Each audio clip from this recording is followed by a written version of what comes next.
सफल बने, समर्थ बने, पावन बने जीवन। मीठी मुरली सुन के पाए सुख सघन। आज का चिंतन, आज का चिंतन। ओम शांति। Good morning. मीठा बाबा, खुशियों का सागर, आज हम बच्चों को कह रहे हैं तुम्हें रूहानी पंडावन यात्रा करनी और करानी है। याद ही तुम्हारी यात्रा है। याद करते रहो तो खुशी का पारा चढ़े। साथ में बाबा पूछ रहे हैं, निराकारी दुनिया में जाते ही कौन से संस्कार समाप्त हो जाते और कौन से संस्कार रह जाते हैं। बाबा कह रहे हैं वह नॉलेज के संस्कार समाप्त हो जाते, प्रारब्ध के संस्कार रह जाते। जिन संस्कारों के आधार पर तुम बच्चे सतयुग में प्रारब्ध भोगते हो, वहां फिर पढ़ाई का व पुरुषार्थ का संस्कार नहीं रहता है। प्रारब्ध मिल गई, फिर ज्ञान खत्म हो जाता है। तो आज बाबा ने बहुत प्यारा सा गीत याद किए हैं। रात के राही थक मत जाना, सुबह की मंजिल दूर नहीं, दूर नहीं। ओ राही थक मत जाना, ओ राही थक मत जाना, रात के राही। यहाँ सम्मुख शिव भगवान उवाच हैं। गीता में दिखाते हैं श्री कृष्ण भगवान वाच, परंतु श्री कृष्ण तो उस नाम रूप से सम्मुख हो ना सके। यह तो सम्मुख कहते हैं, निराकार भगवान उवाच। श्री कृष्ण उवाच तो कहें तो वो साकार हो जाता है। जो भी वेद शास्त्र आदि सुनाते हैं वो ऐसे नहीं कहेंगे कि भगवान उवाच, क्योंकि वो साधु संत महात्मा आदि सब साकार में बैठे हैं। और फिर बाप कहते हैं रूहानी राही। रूहानी बाप जरूर रूह को ही कहेंगे कि बच्चे थक मत जाना। यात्रा पर कोई थक जाते हैं तो फिर वापस आ जाते हैं। वो तो है जिस्मानी यात्रा, भिन्न भिन्न मंदिरों में जिस्मानी तीर्थ यात्रा करने जाते हैं। लेकिन ये कौन सी यात्रा है? रूहानी यात्रा। तो बाबा कहते हैं पहले अपने निराकारी घर में ले जाएंगे, फिर ससुर घर भेज देंगे। तो वहां यह सब पियर घर ससुर घर की बातें भूल जाएंगे। वो है निराकारी पियर घर।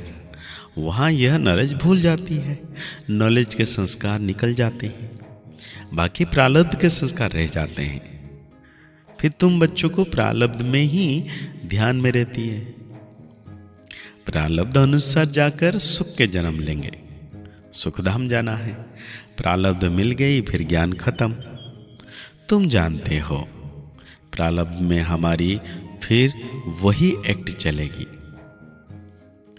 तुम्हारे संस्कार ही प्रारब्ध के हो जाएंगे। अभी है पुरुषार्थ के संस्कार।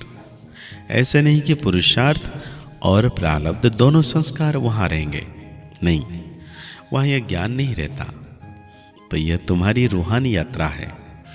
तुम्हारा चीफ पंडा है पाप। यूं तो तुम भी रूहानी पंडे बन जाते हो, सबको साथ में ले जाते हो।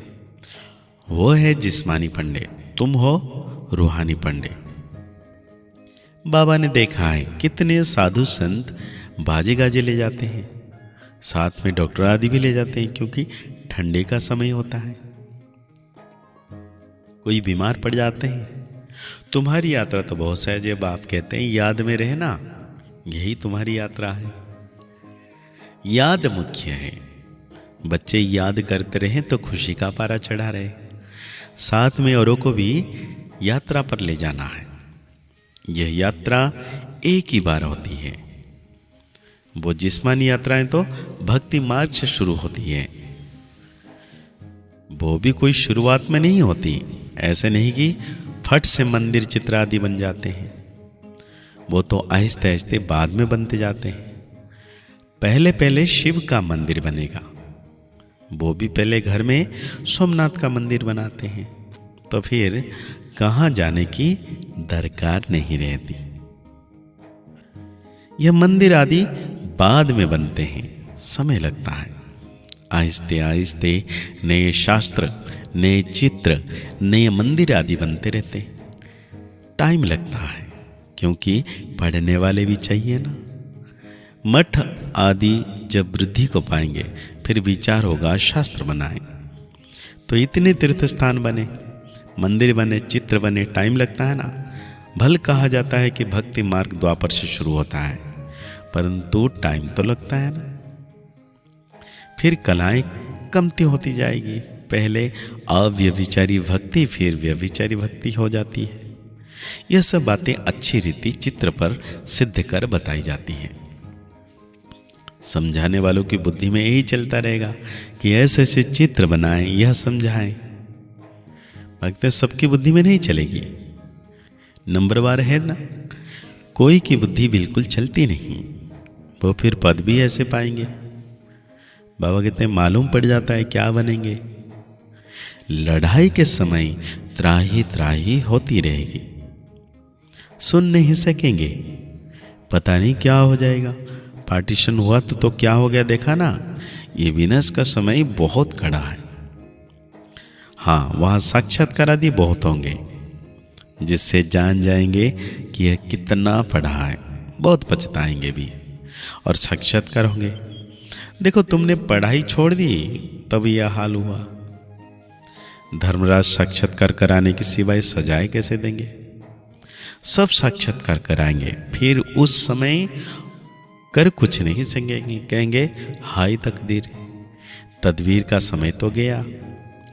तो बाप कहते हैं क्यों नहीं अभी पुरुषार्थ करते हो?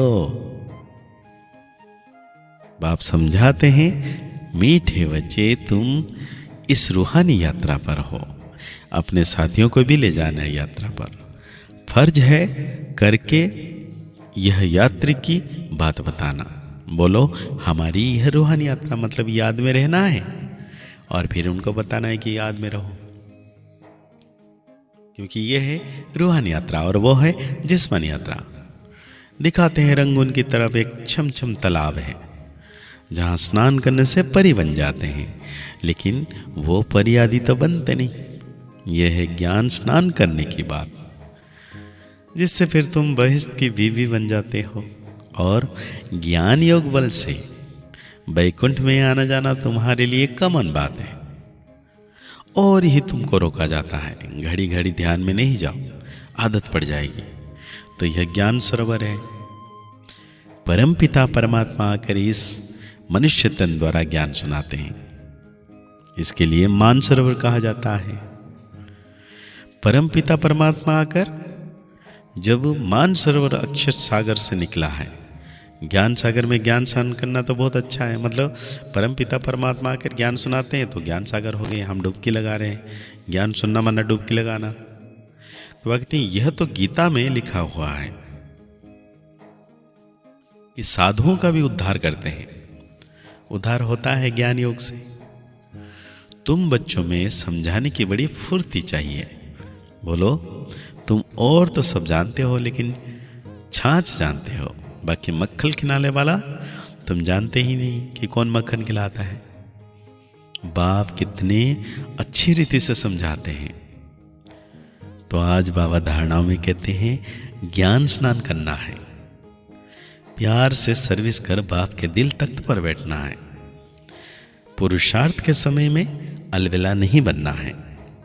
बाप की पलकों पर बैठ कलयुग दुख धाम से सुख धाम चलना है। इसलिए अपना सब कुछ ट्रांसफर कर देना है। जीवन में दिव्य गुणों की फूलों की फुलबाड़ी द्वारा खुशहाली का अनुभव करने वाले एवर हैप्पी बाबा। तो ये वरदान बाबा जो कह रहे हैं उसका एक्सप्लेन कर रहे हैं। सदा खुशहाल अर्थात भरपूर संपन्न। पहले कांटों के जंगल में जीवन थी, अभी फूलों की खुशहाली में आ गए। सदा जीवन में दिव्य गुणों के फूलों की फुलवाड़ी लगी हुई है। इसलिए जो भी आपके संपर्क में आएगा उसे दिव्य गुणों के फूलों की खुशबू आती रहेगी, और खुशहाली देख करके खुश होंगे, शक्ति का अनुभव करेंगे। खुशहाली औरों को भी शक्तिशाली बनाती। और खुशी मिलाती। इसीलिए आप कहते हो कि हम एवर हैप्पी हैं।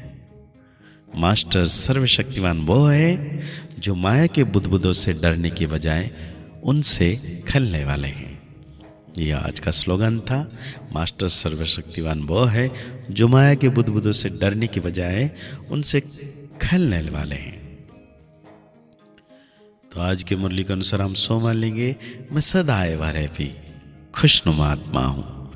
मुरली को और गहरी रीति से चिंतन करते हुए निरंतर सर्वशक्तिवान बाबा की याद में रहना है कि बाबा मेरे साथ हैं, मेरे मस्तक के ऊपर छत्र छाया के रूप में निरंतर किरणें बरसा रहे हैं और मैं आत्म सितारा निरंतर पावन बनता जा रहा हूँ।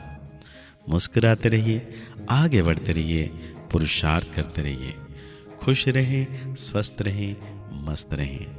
ओम शांति, ओम शांति, ओम शांति।